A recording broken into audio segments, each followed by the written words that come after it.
Hey there, welcome back to Story Slices, where we slice through the best Reddit tales just for you. Let's dive right into the first story. The first one is the Tittle story, and it starts like this. Living in a quiet suburban neighborhood, I never expected to find myself embroiled in a petty dispute with my next-door neighbor. But life has a funny way of throwing curveballs when you least expect them. My name's Mike, and I've lived in this cozy little house on Maple Street for the past 5 years. It's nothing fancy, just a modest two-bedroom with a small yard and a single-car driveway. But it's mine, and I've worked hard to make it a comfortable home. Everything was peaceful until about 6 months ago when the Johnsons moved in next door. At first, they seemed nice enough, your typical middle-class family with 2 kids and a dog. We exchanged the usual neighborly pleasantries, waving hello when we saw each other outside and making small talk about the weather. But it didn't take long for things to take a turn for the worse. It started small. Their dog would occasionally bark late at night, or I'd find their kids' toys scattered in my yard. Nothing major, just minor annoyances that I tried to brush off. After all, nobody's perfect, right? Then came the day I noticed a strange car parked in my driveway when I got home from work. What the hell? I muttered to myself as I pulled up behind it, effectively blocking it in. I got out of my car, confused and a bit irritated. That's when I saw Sarah Johnson, my neighbor, hurrying over from her house with a sheepish look on her face. "Oh Mike, I'm so sorry," she said, her voice high-pitched and overly cheerful. "We had some friends over and we ran out of parking space. I hope you don't mind, we were just about to move it." I forced a smile, trying to be understanding. "No problem, Sarah. Just please ask next time, okay?" She nodded enthusiastically, thanking me profusely as she moved the car. I chalked it up to a one-time thing and tried to put it out of my mind. But it wasn't a one-time thing, far from it. Over the next few weeks, I'd come home to find various cars in my driveway, sometimes the Johnsons, sometimes cars I didn't recognize. Each time, Sarah or her husband Tom would come over with the same excuse. "Oh, we had company over," or "we were just about to move it." At first, I tried to be patient. I'd politely remind them that it was my driveway and ask them to please not use it without asking. They'd apologize, promise it wouldn't happen again, and then do the exact same thing a few days later. After about a month of this, my patience was wearing thin. I decided it was time for a more direct approach. One Saturday morning, I marched over to the Johnsons' house and knocked on the door. Tom answered, looking surprised to see me. "Hey Mike, what's up?" he asked, leaning against the doorframe. I took a deep breath, reminding myself to stay calm. "Tom, we need to talk about the driveway situation."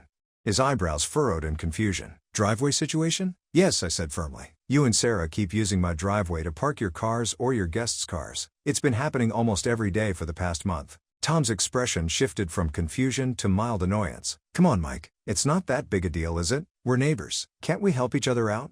I felt my frustration rising. "It is a big deal, Tom. It's my property, and I need access to my driveway. I've asked you guys repeatedly to stop, but you keep doing it." Tom straightened up, crossing his arms. "Look, we've got a busy household. Sometimes we need extra parking space. What's the harm in using your driveway when you're not home?" "The harm," I said, trying to keep my voice level, "is that it's not your property to use. What if I need to get home in an emergency? Or what if I have guests coming over?" Tom rolled his eyes. "You're being ridiculous, Mike. It's just a driveway. We're not hurting anyone." I could feel my blood pressure rising. This conversation clearly wasn't going anywhere productive. "Just stop using my driveway, Tom. I'm not asking anymore. I'm telling you." With that, I turned and walked back to my house, leaving Tom standing in his doorway with a scowl on his face. For a few days after that confrontation, my driveway remained blessedly empty. I started to hope that maybe, just maybe, my message had finally gotten through.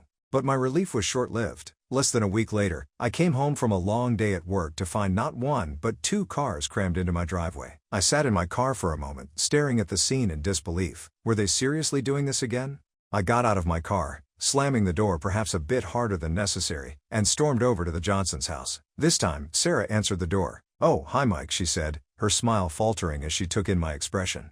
"Sarah," I said, trying to keep my voice steady, "why are there 2 cars in my driveway?" She glanced over at my house, then back at me. "Oh, that. Well, you see, we're having a little get-together, and—" I cut her off. "No, Sarah. No excuses. I've asked you multiple times not to use my driveway. I had a conversation with Tom about this less than a week ago. This has to stop." Sarah's friendly demeanor disappeared, replaced by a look of indignation. "Now listen here, Mike. We're your neighbors. We're just trying to be friendly and social. There's no need to be so selfish about a little bit of concrete." I was taken aback by her sudden change in attitude. "Selfish? It's my property, Sarah. I'm not being selfish by wanting to use my own driveway." She scoffed. "Oh please. Your car isn't even in it most of the day. What's the harm in us using it when you're not home? It's not like you're using it." I could hardly believe what I was hearing. The entitlement was astounding. "That's not the point, Sarah. The point is that it's mine, and I've repeatedly asked you not to use it. Now, I want those cars out of my driveway immediately." Sarah's eyes narrowed. Or what? Or what? I hadn't expected that response. Or I'll have them towed, I said, the idea coming to me in the moment. She laughed dismissively. You wouldn't dare. That's not very neighborly, Mike. I stood my ground. Neither is repeatedly ignoring your neighbor's requests to respect their property. Get those cars out of my driveway now, Sarah. I mean it. With that, I turned and walked back to my house, my mind reeling from the confrontation. I couldn't believe how quickly things had escalated. These people, who I had initially thought were nice, normal neighbors, were now revealing themselves to be entitled, disrespectful jerks. As I entered my house, I glanced back at my driveway. The cars were still there? Sarah hadn't made any move to have them removed. I sighed heavily, realizing that this situation was far from over. Over the next few days, the Johnsons seemed to take my threat as a challenge. Not only did they continue to use my driveway, but they seemed to do it more frequently and with more cars than before. It was like they were deliberately trying to provoke me. I tried reasoning with them one last time, knocking on their door and calmly explaining that I needed access to my driveway and that their behavior was unacceptable. Tom just laughed in my face and said, "What are you going to do about it, Mike? Tow us? I'd like to see you try." That was the last straw. I'd tried being patient. I'd tried being polite. I'd tried being firm. Nothing had worked. It was time to follow through on my threat. The next morning, I woke up early and peeked out my window. Sure enough, there was a car I didn't recognize parked in my driveway. I took a deep breath, steeling myself for what I was about to do. I picked up my phone and called the local towing company. "Hello, I need to report an unauthorized vehicle parked on my property," I said when the dispatcher answered. "All right, sir. Can you give me your address and describe the vehicle?" the woman on the other end asked. I provided the necessary information, my heart pounding in my chest. Was I really doing this? Part of me felt guilty, like I was escalating the situation unnecessarily. But another part of me, the part that was tired of being walked all over, knew this was the right thing to do. "We'll have a truck out there within the hour," the dispatcher informed me.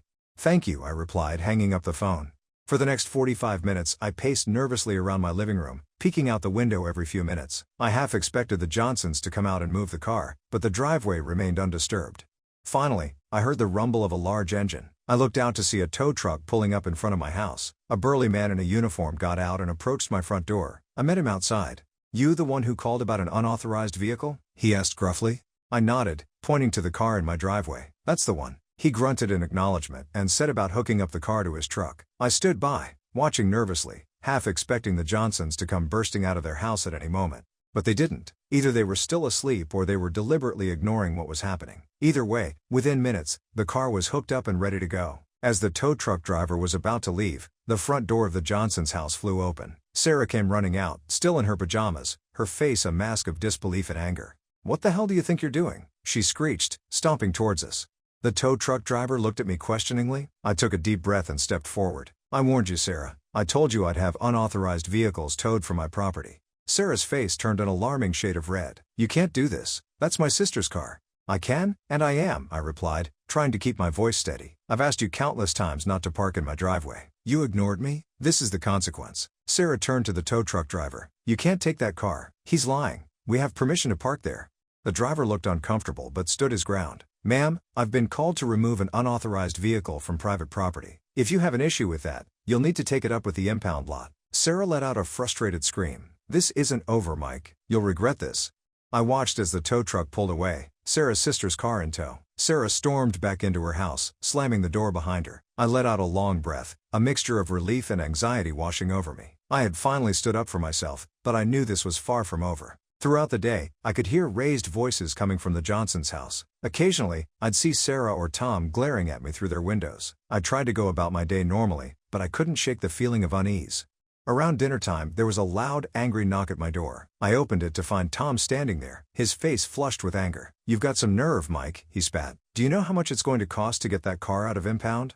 I stood my ground. "I warned you both multiple times, Tom. You chose to ignore me." "We're neighbors," he shouted. "Neighbors help each other out. You're supposed to be understanding." "Understanding has limits," I replied calmly. "I was understanding the first few times. I was understanding when I asked politely for you to stop. I was even understanding when I came over to talk to you about it. But you took advantage of that understanding. You pushed it too far." Tom's nostrils flared. "This isn't over, Mike. You've made an enemy today." As he stormed off, I couldn't help but think, "No, Tom. You made an enemy when you decided your convenience was more important than respecting my property." The next few weeks were tense to say the least. The Johnsons no longer parked in my driveway. but they made their displeasure known in other ways. They'd glare at me whenever we passed each other. Their kids were no longer allowed to play with the other neighborhood children if I was outside. They even started playing loud music late at night, clearly trying to disturb my sleep. But I stood firm. I knew I was in the right, and I wasn't going to let their childish behavior intimidate me. About a month after the towing incident, I came home from work to find a notice taped to my front door. It was from the Homeowners Association, informing me that a complaint had been filed against me for aggressive and non-neighborly behavior. I didn't have to guess who had filed it. I sighed, pulling the notice off my door. Just when I thought things couldn't get any more ridiculous. I knew I hadn't violated any Homeowners Association rules, but now I'd have to defend myself against these baseless accusations. The next day, I called the Homeowners Association office to schedule a hearing. The secretary informed me that the hearing would be in 2 weeks, and I should bring any evidence I had to support my side of the story. For the next 2 weeks, I prepared my case. I wrote down a detailed account of all the incidents with the Johnsons, including dates and times when I could remember them. I even set up a security camera pointing at my driveway, just in case they tried anything in the meantime. When the day of the hearing arrived, I felt nervous but prepared. I arrived at the community center where the Homeowners Association meetings were held, clutching my folder of notes and evidence. To my surprise, I saw several of my other neighbors there as well. Had the Johnsons really rallied that much support against me? The hearing began with the Homeowners Association president, a stern-looking woman named Mrs. Berkowitz, calling the meeting to order. "We're here today to address a complaint filed by the Johnson family against their neighbor, Michael Thompson," she announced. The Johnsons claim that Mr. Thompson has engaged in aggressive and non-neighborly behavior, specifically by having their vehicle towed without warning. I could see Sarah and Tom sitting across the room looking smug. They clearly thought they had the upper hand. Mrs. Berkowitz turned to me. "Mr. Thompson, how do you respond to these allegations?" I took a deep breath and stood up. "Thank you, Mrs. Berkowitz. I'd like to start by saying that I have always strived to be a good neighbor. The incident in question was not without warning, nor was it aggressive. It was the result of months of the Johnsons repeatedly ignoring my requests to not use my private property." I then proceeded to lay out the whole story. How the Johnsons had repeatedly used my driveway without permission, how I had asked them multiple times to stop, and how they had ignored or dismissed my requests. "I have here a log of incidents," I said, pulling out my notes. "Over a period of 2 months, the Johnsons or their guests parked in my driveway without permission at least 15 times. Each time, I asked them to move the vehicle and not to do it again. They repeatedly ignored these requests." I could see the Homeowners Association board members exchanging glances. Mrs. Berkowitz looked at the Johnsons. "Is this true?" Tom stood up, looking flustered. "Well, I mean, we might have parked there a few times, but it wasn't that often. And Mike never seemed to mind before?" "I minded every time," I interjected. "I told you every time. You chose not to listen." Mrs. Berkowitz held up a hand to quiet us. "Mr. Johnson, are you saying you did park in Mr. Thompson's driveway without his permission?" Tom hesitated, then nodded reluctantly. "Yes, but—" "And Mr. Thompson asked you to stop?" Another reluctant nod. Mrs. Berkowitz turned back to me. "Mr. Thompson, did you warn the Johnsons that you would have their vehicle towed if they continued to park in your driveway?" "Yes, I did," I replied. "I warned them verbally several times, including the day before the incident in question."